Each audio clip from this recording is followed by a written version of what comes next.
O'zi bu panel radiatorlarni ko'pchilik hammasini bir xil bo'ladi deb o'ylaydi-da. Bularning qancha turi bor u? Assalomu alaykum, Termatek korxonasining hurmatli kuzatuvchilari. Ko'pchilik panel radiatorlarga faqat tashqi tomondan baho berib, ularni bir turda bo'ladi deb o'ylashar ekan, lekin unday emas. Panel radiatorning tiplari bo'yicha, ulanish turlari bo'yicha va hokazo turlari mavjud. Hozirgi videoda biz sizga panel radiatorlarning aynan ulanish turlari bo'yicha farqini tushuntirib o'tishga harakat qilamiz.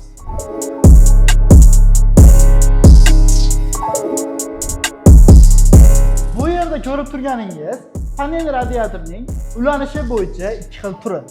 Pastdagisi ko'pchilik ancha yillardan beri o'rnatib keladigan oddiy suv yondan ulanadigan yon ulanishli panel radiator.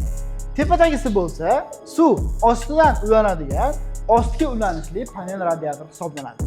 Bu yerda ko'rib turganingiz ikkalasi ham tip 22 tipida va biz ularni yana ham tushunarliroq bo'lishi uchun aynan shu suv ulanadigan qismlarini kesib qo'ygan. Ostki ulanishli panel radiatorimizni oddiy radiatordan farqi bir dona mana shu detalda hisoblanadi. Buning nomi mana trubka deyiladi.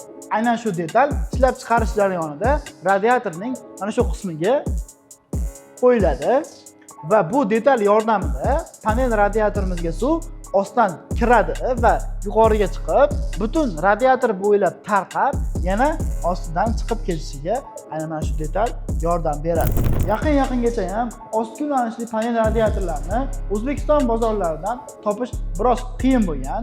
Agar topilgan bo'lsa ham narxi oddiy panel radiatorga qaraganda ancha baland bo'lgan.